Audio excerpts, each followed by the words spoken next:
இங்க பார், நீ பேசுறா, நான் இருக்கேன்டா உனக்கு சப்போர்ட்டுக்கு. ரொம்ப தப்பா இருக்கு தாத்தா. இந்த வீட்ல நீங்க மட்டும் தான் தப்பா பேசுவீங்கன்னு நினைச்சேன். உங்க பேரனை உங்கள மாதிரியே வளர்த்து வச்சிருக்கீங்க. Will you stop, பவி? நம்ம வீட்டு விவகாரத்தை 4 செவுத்துக்குள்ள கதவை அடைச்சிட்டு நமக்குள்ள பேசணும். மூணாவது ஒரு மனுஷன் வந்து நிக்கிறப்போ தேவையில்லாதத பத்தி நீ சார்ஜ் பண்றது எனக்கு பிடிக்கல. அத்தை எந்த தப்பும் பண்ணலடா. இத ஏன் நீ புரிஞ்சுக்கவே மாட்டேங்கிற? அத்தை மேலயும் தப்பு இல்ல, ஹரி சார் மேலயும் தப்பு இல்ல. தானா நடந்த ஒரு சாதாரண விஷயம் இது. எதுக்கு இப்படி ஊதி பெருசாக்குறீங்கன்னு எனக்கு புரியவே இல்ல. ஐயோ பவித்ரா, வேண்டாம் வேண்டாம், தயவு செஞ்சு நிப்பாட்டு. அவங்க பேசினதே போதும். அவங்கள எங்க நீங்க தடுக்கிறீங்க? இந்த வீட்ல அவங்க மட்டுமாவது உங்க நியாயத்தை புரிஞ்சுக்கிட்டு பேசுறாங்க. அவங்க வாயை நீங்க அடைச்சிட்டீங்கன்னா இங்க வாழறதே கஷ்டங்க.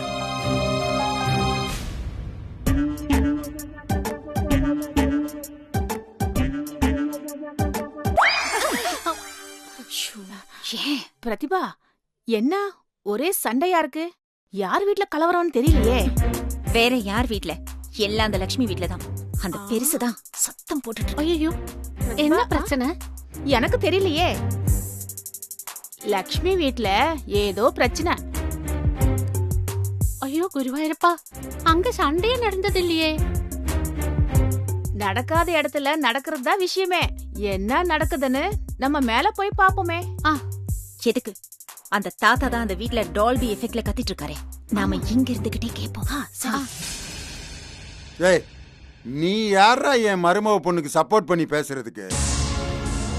உன்னே மாதிரி ஒரு புறம்போக்கு என் மருமகளுக்கு சப்போர்ட் பண்ணி பேசுறது எனக்கு கேவலமா இருக்கு. அவளுக்கு என்ன பேச தெரியாதா? அறிவில்லையா? இல்ல யோசிக்க தெரியாதா? நான் அவளை ஏதாவது கேட்டனா அதுக்கு என்ன நியாயமா பதில் சொல்லணும்னு அவ சொல்லிட்டு போறா. நீ யாரா குறுக்க வந்து நாட்டாமத்தனம் பண்றதுக்கு? சார் ப்ளீஸ், இப்போ நீங்க தப்பா தான் புரிஞ்சுட்டு இருக்கீங்க. நான் நாட்டாம பண்ண வரல. அநியாயமா தப்பே பண்ணாத அவங்கள நீங்க திட்டுறது, கோவிச்சுக்கிறது, சண்டை போடுறது எனக்கு ரொம்ப சங்கடமா இருக்கு. டேய், அதைத்தாண்டா நானும் சொல்றேன். சங்கடப்படுறதுக்கெல்லாம் உனக்கு உரிமை இல்லடா.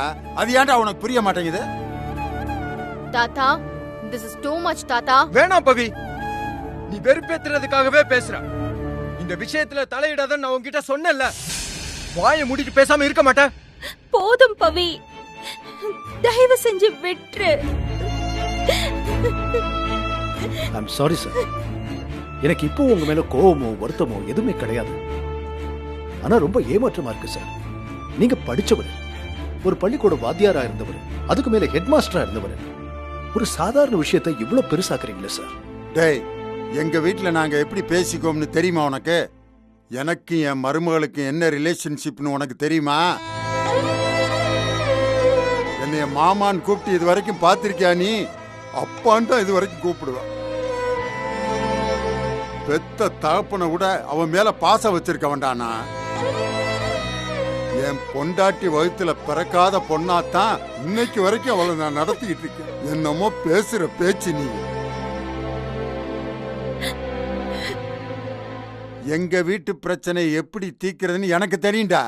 நீ ஒன்னும் சொல்லி தர வேண்டியதில்ல. நடந்த மொத்த தப்புக்கும் காரணம் நீதான்டா. ஹோட்டல் நடத்தினியா, சாப்பாடு போட்டியா, கல்லால உட்காந்து காசை வாங்கி போட்டியான்னு இருந்திருந்தீன்னா இந்த பிரச்சனையே வந்திருக்காது. என் பேச்சுக்கு ஒத்த வார்த்தை பதில் சொல்லாத என் மருமகளை நீ சம்பந்தப்பட்ட விஷயத்துல பேச வக்கத்து போய் தயங்கி நிக்கிறான்னா அதுக்கு என்ன காரணம்? யார் காரணம்? அவங்க தப்பு பண்ணலைங்கிறது மட்டும்தான் சார் காரணம். டேய், நீ வாய மூடுறா. அவ தப்பு பண்ணாலா இல்லையான்னு எனக்கு தெரியும். என் மருமகளை பத்தி எனக்கு தெரியாது. உனக்கு என்னடா பெருசா தெரிஞ்சிட போகுது? இந்த வக்கீல் வேலையை கையில எடுக்கிறதெல்லாம் இங்க வச்சுக்காத. தாத்தா, எதுக்கு இப்ப நீங்க டென்ஷன் ஆகுறீங்க? தேவையில்லாம உங்க பிபி தான் ஏறும். நீங்க பேசாம இருங்க. ஹலோ, நீங்க இப்ப கிளம்பி போறீங்களா இல்ல நானே? சந்தோஷ், போதும் சார். தயவு செஞ்சு இதுக்கு மேல எதுவும் பேசாதீங்க. நான் உங்களை கெஞ்சி கேட்டுக்கிறேன். இல்லைங்க, நான் தப்பா எதுவும் சொல்லலையே. நீங்க எந்த தப்பும் பண்ணலன்னு தான் சொல்ல வரேன். ஐயோ போதும் சார்.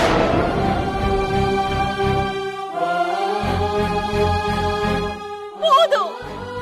அதை நான் திரும்ப திரும்ப சொல்லிட்டு இருக்கேன்ல. பண்ணலன்னு நீங்க சொல்ல வேண்டாம்.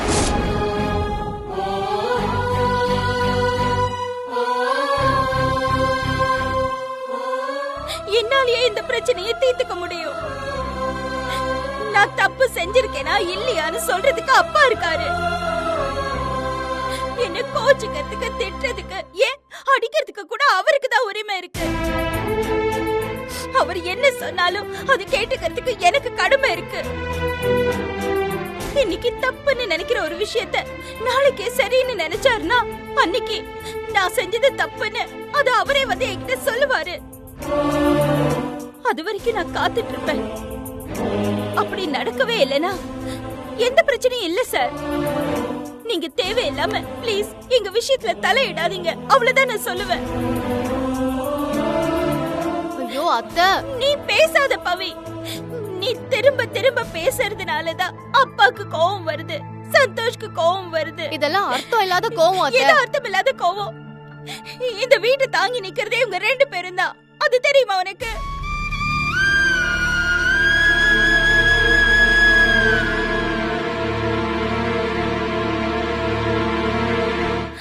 அப்பா இல்லன்னா நான் என்னைக்கோ செத்திருப்பேன். குட்டி பிறக்காம போயிருந்தாலும் இந்த உசுறு இந்த உடம்புல தங்கி இருக்காது. அத்தைன்னு கூப்பிடுறதுக்கு இன்னைக்கு நான் உனக்கு இருக்கேன்ல, அது இன்னும் கொஞ்ச நாள் இருக்கணும்னா இவங்க 2 பேரும் நல்லா இருக்கணும். இவங்க 2 பேரும் சந்தோஷமா இருக்கணும். இவங்க 2 பேரும் டென்ஷன் இல்லாம இருக்கணும். அதுதான் ரொம்ப முக்கியம். இத பாருங்க சார், இது நான் உங்களுக்கு கடைசியா சொல்றேன். இது வரைக்கும் நீங்க எங்களுக்கு பண்ண எல்லாத்துக்கும் நன்றி. இது போதும். தயவு செஞ்சு இதோட விட்டுருங்க.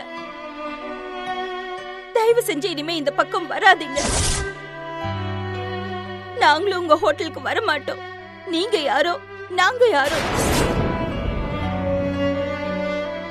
உங்களுக்கும் எங்களுக்கும் எந்த சம்பந்தமும் கிடையாது.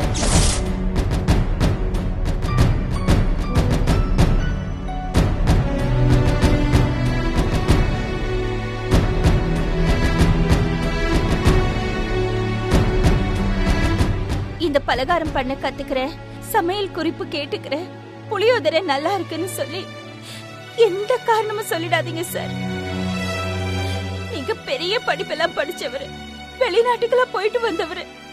உங்களுக்கு தெரியாத ஒரு சமையல உங்களுக்கு கத்து கொடுக்கற அளவுக்கு நான் ஒன்னும் பெரிய ஆள் இல்ல சார். போதும் போதும்.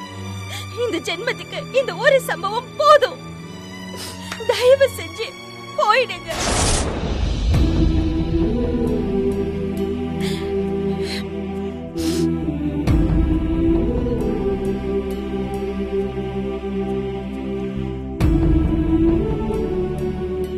அதான் என் மருமக சொல்லிட்டால, அப்புறம் எதுக்கு குத்துக்கல்லாட்ட நிக்கிற? போய் தொலையேன்.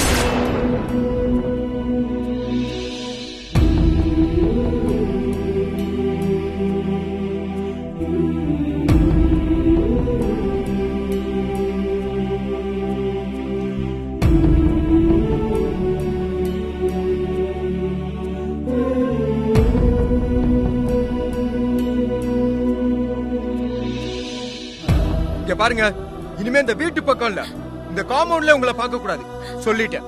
ஏ பவி வா.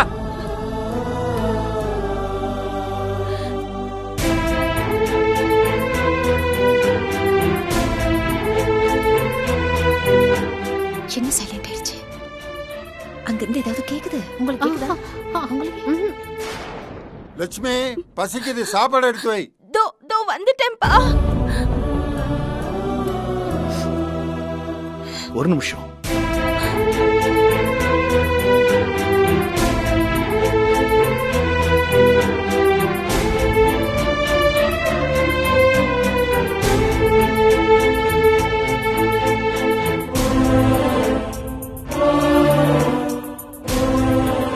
எல்லாத்துக்கும் சாரிங்க.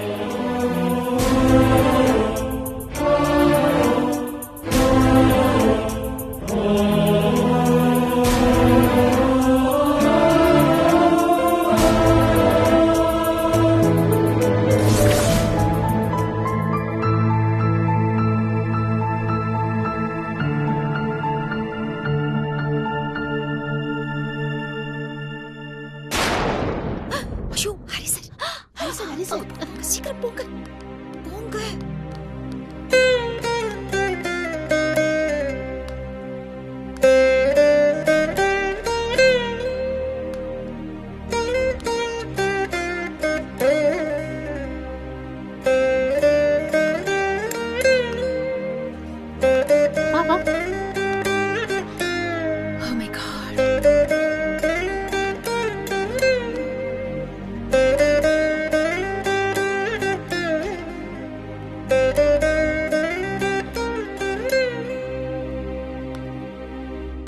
ஏய் இந்த மனுஷனாலதான் ஏதோ பிரச்சனைன்னு நினைக்கிறேன். ஏன் பரிமளா, நீங்க சரியா கவனிக்கலையா? இவரு ஹோட்டலுக்கு கூப்பிட்டு கிஃப்ட் கொடுத்ததுனாலதான் ஏதோ பிரச்சனையா இருக்கும் போல இருக்கு. அவருக்கு இந்த ஆளை கண்டாலே பிடிக்காது. லக்ஷ்மி ஹோட்டலுக்கு போன விஷயத்த யாரு அவருக்கு போட்டு கொடுத்திருப்பாங்க? அததான் நம்ம கண்டுபிடிக்கணும். ஆமா, 2 பேர் மனசுக்குள்ளேயும் பெரிய ஜேம்ஸ் பாண்ட் நினைப்பு. இதை கண்டுபிடிச்சு உங்களுக்கு யாராச்சும் ஏதாவது அவார்டு கொடுக்க போறாங்களா? ப்ளீஸ் போங்க, போய் வேலையை பாருங்க போங்க.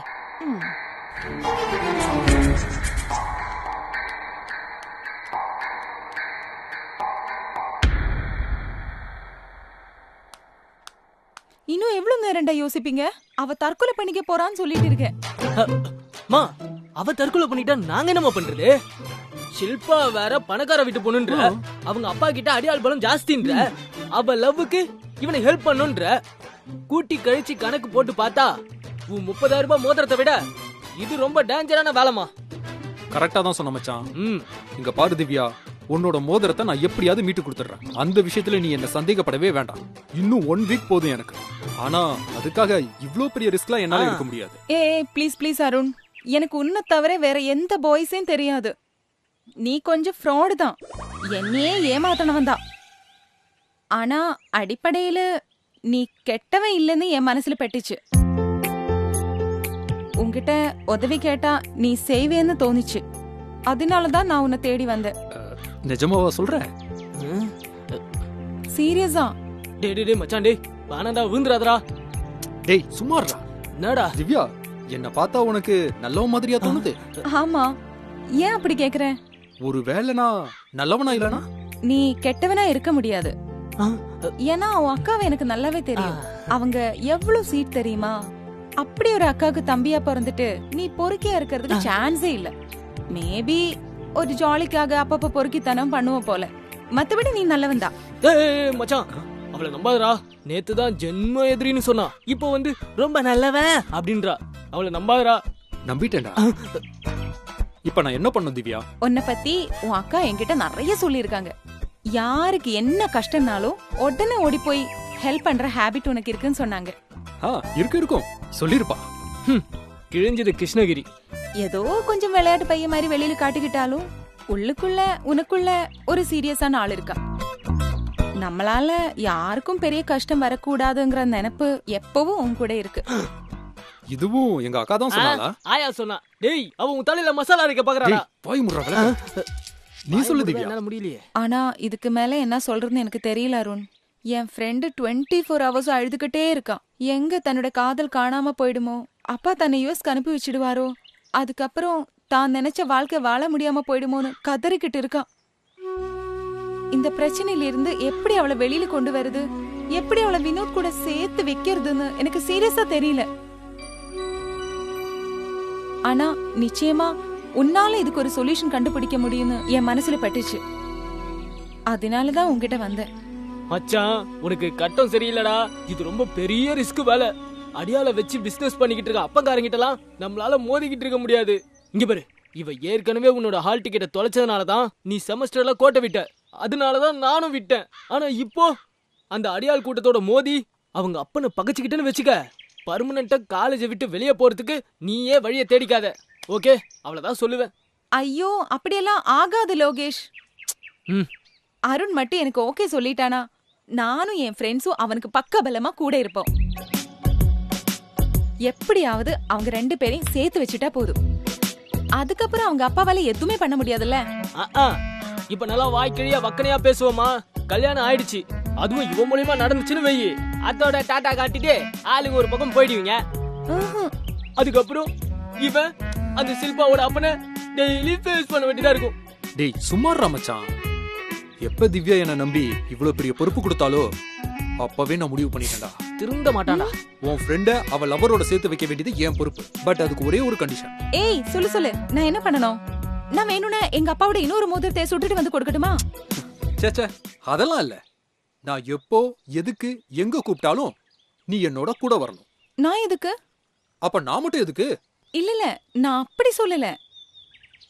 அது நீ ஆம்பளை பையன், எப்ப வேணாலும் எங்க வேணாலும் பைக் எடுத்துக்கிட்டு சர்ன்னு போயிடுவேன். நான் அந்த மாதிரிலாம் வர முடியுமா? நீ எங்க போற எதுக்கு போறேன்னு வீட்ல 1008 கேள்வி வரும். எல்லாத்துக்கும் நான் பதில் சொல்லி ஆகணும். ஹலோ ஹலோ ஹலோ ஹலோ, இந்த சமூக சேவை பண்றது என்ன சும்மா நினைச்சியா? உன் ஃப்ரெண்ட சேர்த்து வைக்கிற ப்ராஜெக்டை இவன் தலையில தூக்கி போட்டுட்டு நீ நைஸா எஸ்கேப் ஆயிலான்னு பாக்குறியா? இந்த கதைலாம் இங்க வேகாதுமா. சரி ஓகே ஆல் ரைட். இப்ப என்ன, நீ எங்க கூப்பிட்டாலும் நான் வரணும் அதானே? சரி வரேன். பட் நீ இந்த ப்ராஜெக்ட் ஒத்துக்கிறியா? அதுக்கு முதல்ல எஸ் சொல்லு.